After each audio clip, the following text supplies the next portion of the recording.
When Graham Arnold was wrapped up in those hugs from his Iraqi staff and players after qualifying for the next round of the World Cup, it wasn't just a celebration, it was a moment that showed what real leadership looks like. That kind of connection doesn't happen by accident. It's earned, it's built. It's a result of a leader who understands people, culture, and the power of unity. In today's episode, we're breaking down what Arnie has done so well to unite just a team, but an entire nation behind them. And more importantly, what you can take from it. Whether you're coaching a team, leading a business, running a classroom, or trying to bring your own family together, the principles are the same. And as always, we'll map this straight back to your own world so you can build the kind of connection that lifts performance and strengthens the people around you. I'm Ian Hawkins, and this is Sport is Life. The purpose of sport as I see it is to see your vision become a reality. Find your voice, create strong connections, and learn to trust your body.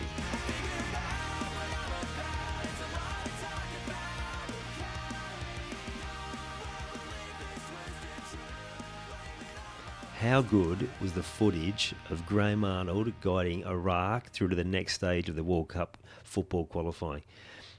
Unbelievable scenes. From the sideline pictures of him turning his back to the game as the game came to an end. I think Iraq had a last-minute penalty to being mobbed by what appears to be all Iraqi assistant coaches and officials.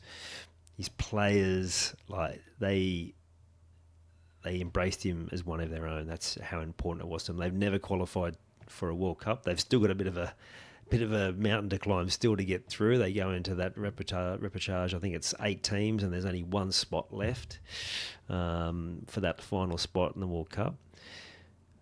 But after those scenes, after the game, then who's going to say they can't? Even better than that, I don't know if you've seen the footage, and if you haven't, go check it out.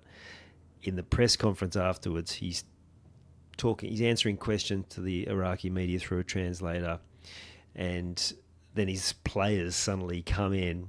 They're singing, they're dancing, and giving him big hugs. And at one point, they actually, while he's still in the chair, lift him up like you would see a king get lifted up in a movie or something like that. It was unreal, and of course all the journalists and the media from the Iraqi media just were loving it as well. It was quite the scene.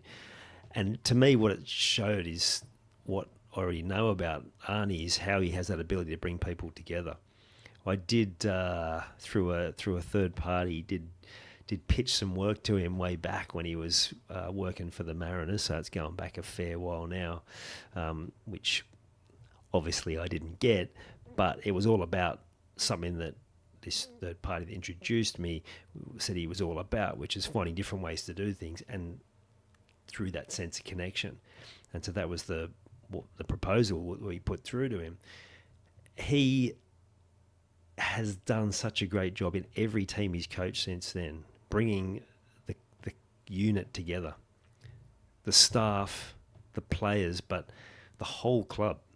And he talked about it in the press conference afterwards. He talked about how important it was, not just for the players, but it was a home game, how important it was to have the fans behind them. And he talked about how if the fans had embraced that, he said in the build-up, they were so enormous, just how much they were getting behind the team, and then in the stadium, just how much it drove them on when they really needed that lift.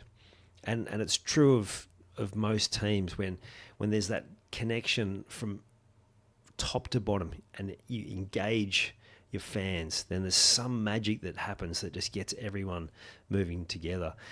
We also just ticked off the 20-year anniversary of Australia's first qualification to the World Cup in 32 years.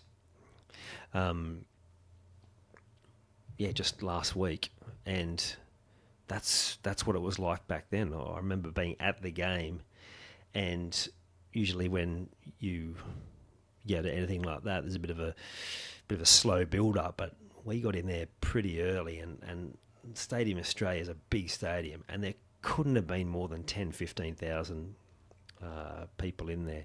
And some of the Australian players came out for a warm-up or something, and the noise that came out, and this was just the small part of the crowd was in the stadium, it was unbelievable, and we were just thinking this is going to be a special night.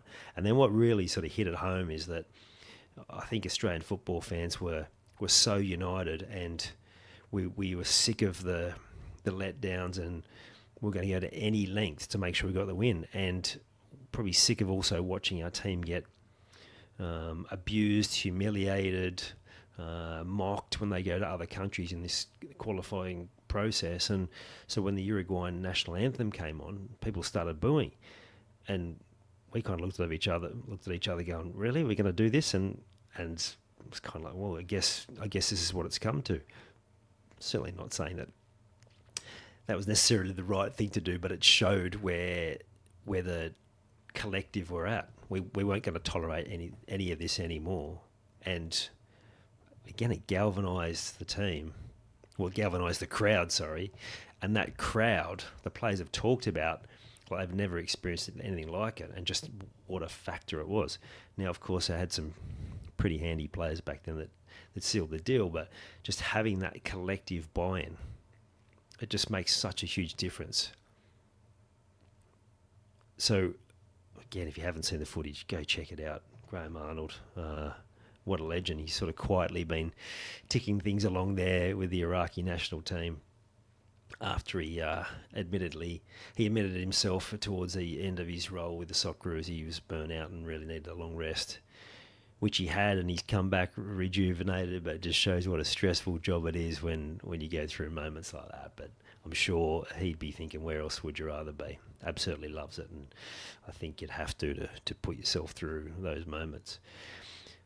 So if you are looking at any of your situations, whether it's a place of work, whether it's a family unit, whether it's a sporting organisation, how are you engaging the collective? How are you bringing everyone together? How are you getting them all to buy in to one mission, to one purpose? Because when you can make that happen, then everything sings. I'm working with a family at the moment, working with a young footballer, but we're doing it together to make sure everyone's in this together. We're all pulling in the same direction, and it makes a huge difference. And it's actually a relief for everyone involved when you just tweak a few little bits about how they're operating and some of the things that they don't even realise they're doing that are detrimental to each other, and then help them see from different perspectives and get everyone, like I said, marching to that one beat, everyone on the same mission. It's amazing what's possible. So how can you make that happen in what you're doing? What are you doing towards bringing that unity, towards bringing that harmony? Initially, it might be just you having some self-awareness around, well, what can I change in this environment? What can I bring to the table? But then the bigger picture might be, well, what sort of things do we need to remove? It's like a gardening process. What weeds do we need to remove? What's not working? What people maybe are having a detriment to that unit? Maybe those on the periphery.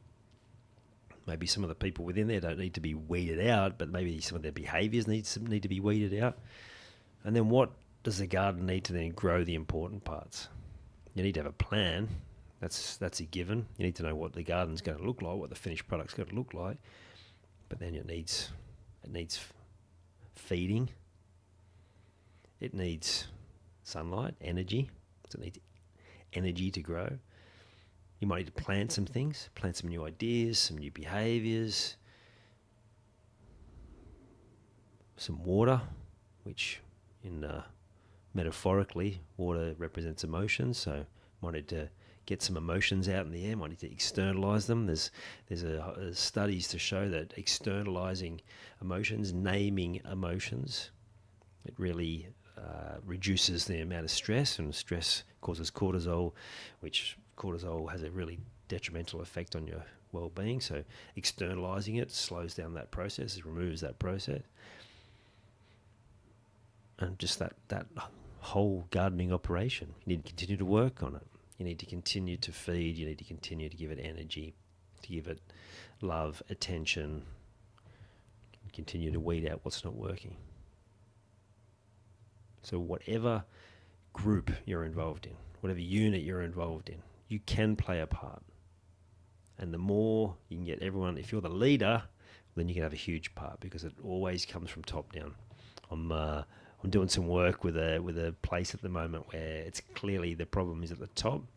Not sure the top is quite ready for that conversation, so it might be some areas there that they're not quite ready to solve, and that's fine, because until people are, well, then there's not much that you can do until that time. But while you're in that environment, there are certain elements that you can bring to the table to improve things for the people you're having the most contact with. Start small, but important to take action.